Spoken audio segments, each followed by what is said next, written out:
For decades, the global auto industry was dominated by the same familiar names from Japan, Germany, and the United States. Meanwhile, Chinese cars were often mocked as cheap, low-quality copies that nobody took seriously. But today, that perception is changing faster than many people expected. Chinese automakers are no longer just competing on price. They are beginning to challenge some of the biggest car companies in the world through technology, speed, and aggressive innovation. And if this trend continues, the future of the global automotive industry may look very different from the one we've known for generations. For a long time, Chinese cars were seen as some of the lowest quality vehicles in the global market. In the early 2000s, many people outside China viewed them as cheap knockoffs that could never seriously compete with brands from Japan, Germany, South Korea, or the United States. Chinese automakers were often criticized for copied designs, weak safety standards, cheap interiors, and unreliable performance. In many Western countries, the idea of buying a Chinese car sounded ridiculous to consumers who were already loyal to companies like Toyota, Ford, BMW, Honda, or Volkswagen. At that time, China's role in the automotive world was mostly associated with manufacturing. The country was known for producing affordable goods at massive scale, but not for building respected automotive brands. Most experts believed Chinese companies were years behind the engineering quality of established automakers. Even when Chinese vehicles started appearing in foreign markets, they were usually treated as budget products with little long-term potential. But while much of the world underestimated China's auto industry, something major was happening behind the scenes. China was building a massive industrial ecosystem around the future of transportation. The country invested heavily in manufacturing, battery production, supply chains, software development, and electric vehicle technology. At the same time, competition inside China became extremely aggressive. Then the global shift toward electric vehicles changed everything. While many traditional automakers in the West were still heavily dependent on gasoline cars and moving slowly into EV production, Chinese companies moved aggressively into the electric market much earlier than many people realized. Brands like BYD, Chery, Geely, and SAIC Motor began producing vehicles filled with technology that younger consumers wanted. Large touchscreens, digital dashboards, advanced driver assistance systems, premium interiors, hybrid systems, and fully electric platforms, often at prices significantly lower than many Western competitors. That was the moment perceptions slowly started to change. Chinese cars were no longer competing only because they were cheap. They were becoming more modern, more technologically advanced, and in some cases more attractive to consumers looking for value. The quality gap that once separated Chinese automakers from global brands started shrinking far faster than expected. Today, the conversation around Chinese cars is completely different from what it was 15 years ago. Western automakers are no longer ignoring China or treating its companies like minor players. The real concern now is not just that China can produce affordable vehicles. The concern is that Chinese automakers may be adapting to the future of the industry faster than some of the companies that once dominated it for decades. One of the biggest reasons Chinese automakers are creating panic inside the global car industry is not just because they are making decent vehicles, it is because they are making vehicles that often look more advanced, offer more technology, and still cost significantly less than many Western or Japanese competitors. For many consumers, this has become confusing. People look at a Chinese SUV and see massive touchscreens, panoramic sunroofs, digital dashboards, 360-degree cameras, advanced driver assistance systems, premium-looking interiors, hybrid technology, and even electric platforms. All at prices that sometimes undercut traditional competitors by thousands of dollars. And naturally, the question becomes, how are they doing this? The answer is much bigger than simply using cheaper materials or lower labor costs. What China has built over the last 2 decades is an industrial system designed for speed, scale, and efficiency at a level most countries cannot easily replicate. One of China's biggest advantages is control over the EV supply chain, especially batteries. Batteries are one of the most expensive parts of electric vehicles, and China dominates huge parts of the global battery industry. Chinese companies are heavily involved in battery production, raw material processing, and component manufacturing. This gives Chinese automakers a massive cost advantage before the car is even assembled. At the same time, China's government played a major role in accelerating the industry. For years, the Chinese government invested heavily into electric vehicles through subsidies, infrastructure, manufacturing support, and industrial policies. While many Western governments debated how to approach EVs, China treated the transition like a national strategic priority. The result is that Chinese automakers entered the EV race with enormous momentum. Another major factor is production scale. China does not build cars in small numbers. It builds them at massive volume. When factories produce vehicles at enormous scale, manufacturing costs drop dramatically, parts become cheaper, supply chains become faster, and companies can experiment with new technologies more aggressively without pushing prices too high. But there is also a cultural difference in how many Chinese automakers approach vehicle development. Traditional Western automakers often move slowly because they are protecting decades-old systems, dealership structures, and engineering processes. Chinese companies, on the other hand, often operate more like technology companies. They update designs quickly, integrate new software rapidly, and focus heavily on the features modern consumers notice immediately. That is why many Chinese vehicles feel surprisingly futuristic for their price. Large screens, voice controls, ambient lighting, smartphone integration, AI-based systems, and modern interiors are often treated as standard features instead of expensive upgrades. In some cases, Western brands still charge premium prices for features that Chinese companies include in base models. And this is what makes the situation so dangerous for traditional automakers. The threat is not simply about selling cheap cars. Cheap products alone rarely destroy entire industries. The real threat is efficiency. China has built an automotive system capable of producing technologically competitive vehicles faster and cheaper than many established rivals. For decades, global automakers competed mostly on engine reliability, brand reputation, and mechanical engineering. But the industry is changing.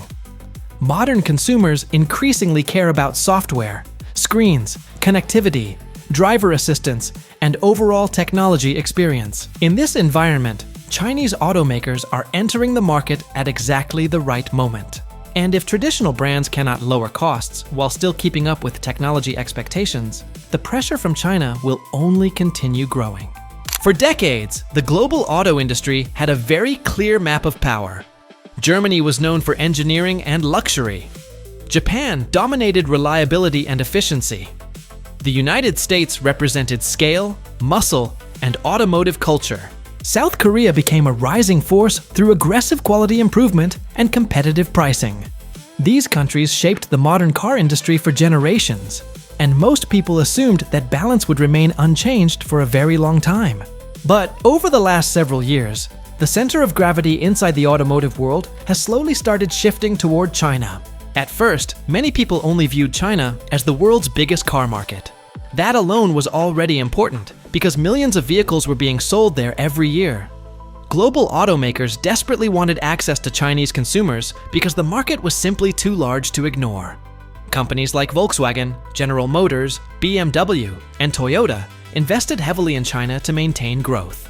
But something unexpected happened during that process. China did not remain just a customer. It started becoming one of the most important production and technology hubs in the global automotive system. Today, many international automakers rely heavily on China, not only for sales, but also for manufacturing, battery supply chains, raw materials, software systems, and vehicle components. In some cases, cars carrying famous Western brand names are partially built in China, or depend on Chinese-made batteries and electronics. For consumers, the badge on the front of the car may still look American, German, or Japanese, but parts of the industrial backbone behind that vehicle increasingly lead back to China. This is especially true in the electric vehicle sector. China dominates major areas of global battery production and processing. Since batteries are one of the most critical and expensive components in EVs, this gives China enormous influence over the future direction of the industry. Even automakers competing against Chinese brands often depend on Chinese suppliers somewhere inside their production chain. At the same time, Chinese companies are no longer focused only on manufacturing for foreign brands. They are now developing their own technology, software ecosystems, EV platforms, and advanced production systems at an aggressive pace. Companies like BYD and Geely are investing heavily into research, battery innovation, and global expansion. while also competing directly against traditional automakers in overseas markets. What makes this shift so significant is that automotive leadership is no longer based only on mechanical engineering. The industry is increasingly moving towards software integration, AI systems, batteries, digital ecosystems, and manufacturing efficiency. These are areas where China has spent years building a powerful advantage. And this is creating a very uncomfortable reality for some traditional automotive powers. For decades, many Western companies operated under the assumption that China would remain dependent on foreign automotive expertise. Instead, the opposite may now be happening in certain areas. Some global automakers are beginning to depend on China's industrial ecosystem to stay competitive in the EV era.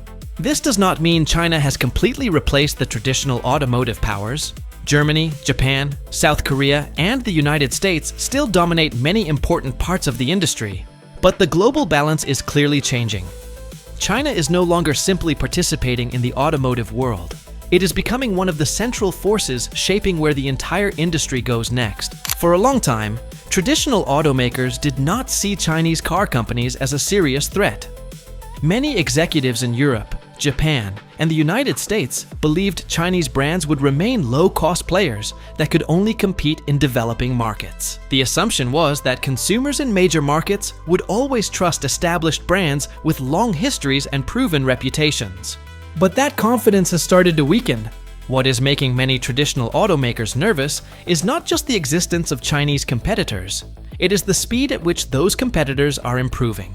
In the past, car companies usually evolved slowly. Major design changes could take years. New platforms required enormous investments. Corporate decision-making moved carefully because large automakers were protecting decades of infrastructure, factories, dealer networks, and internal systems. Chinese automakers entered the industry without many of those old burdens. While traditional companies often move slowly because of legacy structures, Chinese automakers have been able to operate far more aggressively. Many of them are younger companies built around the EV era rather than the gasoline era. They are not trying to protect old engine technologies or massive investments tied to combustion vehicles. In many cases, they can adapt faster because they are building their systems around the future instead of trying to slowly escape the past. This creates a major advantage in today's market. The global auto industry is going through one of the biggest transformations in its history as the world shifts toward electric vehicles, software integration, and digital ecosystems. For traditional automakers, this transition is extremely expensive. Companies must invest billions into battery technology, EV factories, charging infrastructure, and software development, while still maintaining their older gasoline business at the same time. That creates enormous financial pressure. Meanwhile, many Chinese automakers entered the EV race earlier and with fewer legacy costs. Companies like BYD are scaling rapidly while offering vehicles at prices that many competitors struggle to match. And this is exactly where the fear inside the industry becomes visible. In Europe especially, concerns about Chinese EVs have become much more serious.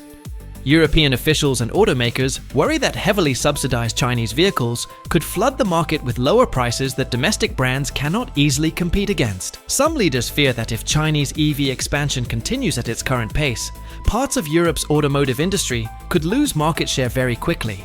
That is why discussions around tariffs and trade restrictions have become increasingly important. Several European policymakers have debated imposing higher tariffs on Chinese electric vehicles, arguing that Chinese companies benefit from government support and unfair industrial advantages. Supporters of tariffs say Europe must protect its own manufacturers before the competitive gap becomes too large. But critics argue that the deeper problem is not simply subsidies. The deeper problem may be that China built a faster and more efficient EV ecosystem, while many traditional automakers moved too slowly. And that may be the most uncomfortable reality facing the global auto industry today. For decades, Western, Japanese, and Korean automakers were the ones setting the pace for the world. Now, in some areas of the EV revolution, they are being forced to react to the speed of China instead.